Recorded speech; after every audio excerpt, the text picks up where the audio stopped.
Hello and welcome to Stream Clean Investing, my new YouTube channel set up for like-minded investors like myself to discuss all things wealth building.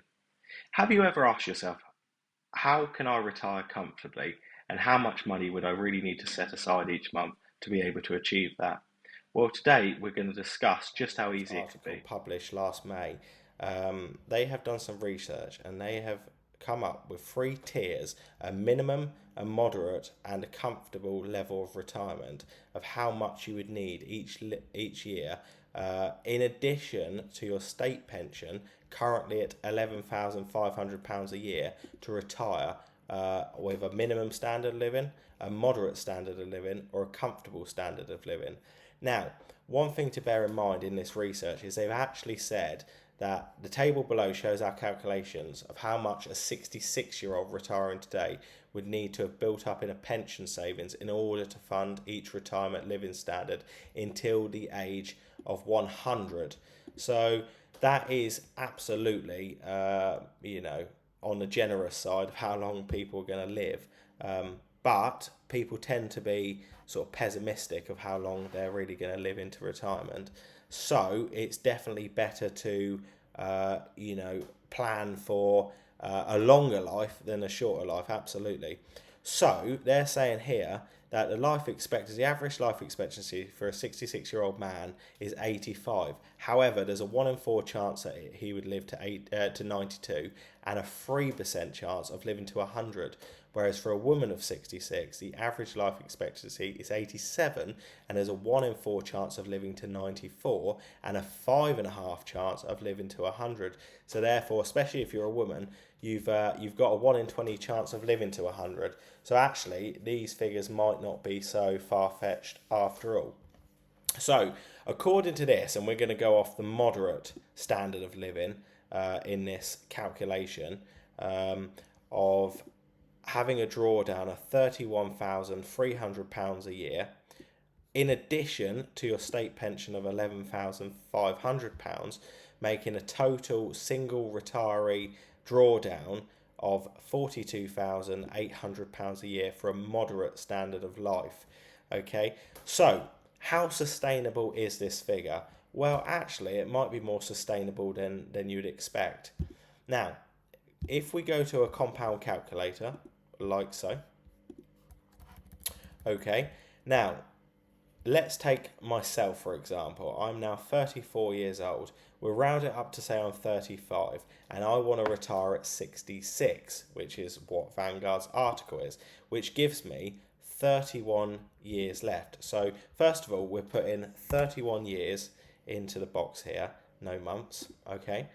We're going to say, and we're going to assume that you've got, I don't know, let's say at 34, roughly £20,000 in retirement savings. That can be in a workplace pension or a personal pension, private pension. And we're going to invest in something like a global index. Okay, now we're going to be a bit conservative here. So we're going to say, let's expect a return of around 6% annualized, which will be compounded. Okay, the compound frequency will be monthly because we're going to be paying in each month. Okay, this could be through a workplace pension or a private pension. Okay, and we're going to be contributing £300 a month. Okay, so if we go with this, and we're going to also increase by 2% a year, which would be in line with inflation, hopefully roughly what wages would rise by each year at work. Okay, and if we calculate this out, we actually find that our future investment could be worth £531,565. Okay, now this is how we get to this level. So far, year one, this is where we start. This is what we've got at the moment, £20,000 in a pension. Okay, now we're going to be adding in year one £3,600. Okay, which is £300 a month times 12. Okay, and this can be done for a workplace pension. Okay, so if you've got the salary sacrifice, the minimum your employee should be paying in is 3% with 5% from yourself. Other companies may be more generous, which is great if they are. So £300 a month should be achievable for most on a full-time income. So if we look down here, we don't really notice the compound interest effect and the balance at the end really start to gain traction till about year 10. By year 10, we should be still adding about, where are we, deposits here, around about £4,000 a year, which is a 2% increase, okay, on top. But we've also got interest of around about £5,000 a year by year 10. Okay, and this is purely because of the compounded effect of how much we've got in the balance, achieving approximately 6% growth per year. Now, as you can see, as we get closer to retirement, year 20 for instance, when we'll be around about 55, we're making around about £13,000 a year. Now, this will be peaks and troughs. This depends on how the market performs each year. However, this is just goes to show of an average 6% return, which is absolutely achievable on a global, well-diversified index. Okay, and how achievable it could be really with £300 a month. Now, if you start earlier and you say start at 25, the results could be remarkably different. So, for instance, if we were 25 years old and we're going to retire at 66, that means we got 41 years to retirement. Now, if we had the same initial investment of £20,000, if we calculate this out, the change is remarkable. We could actually have £1 million into retirement. Now, this just goes to show the earlier you start, the less money you can put in each month. Because if we wanted to get to 480,000, as Vanguard is saying, for moderate, we could potentially do £150 a month from the age of 25.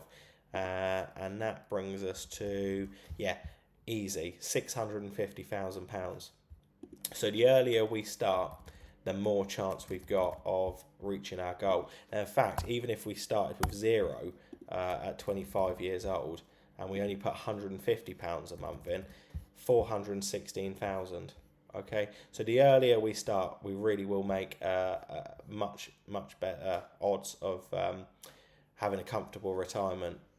Okay, now the later you start, say we're 45 years old and we've got 26 years to go till retirement, and we've got, let's say we've built up £20,000 and we're going to put in 300 a month.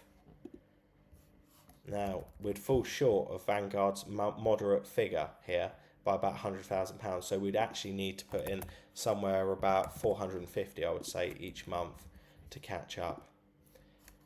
So this just goes to show, £500,000. Okay, so the earlier you start, the easier it is to put money aside each month. Okay, and it's as easy as that. So it just goes to show, when you read this data of how much you need into retirement to retire comfortably, you don't get bogged down by it, because if you're still at a young age, 30s, even early 40s, it really is achievable each month if you put your mind to it. So I hope that helps you guys. Okay guys, I hope that helped you and you don't feel too bad now. It is achievable, especially if you plan in good time before retirement. Especially if you've got in your 20s now, 30s, you're in a good position to only put a moderate proportion of your salary away each month, and you'll have a good level in retirement to set aside. With the state pension as well, to receive a full state pension, you need to have at least 35 years of full contributions. You can check that on the HMRC website just to see if you're on track for that. You can, if you've been out of work, for instance, for childcare, or you've just been working outside of the country, etc., you can make voluntary contributions as well. So you want to check out the HMRC website, get a government gateway key, see how many years you've already paid into your national insurance, and if you've not paid enough and you're forecast not to pay enough until retirement, see if you can backdate any of yours to buy them in full, because it certainly might make a difference into retirement to have a full state pension. It might make it easier for you, especially. So hope that helps, guys. If you haven't already, please like, subscribe, and I'll see you for the next one. Cheers.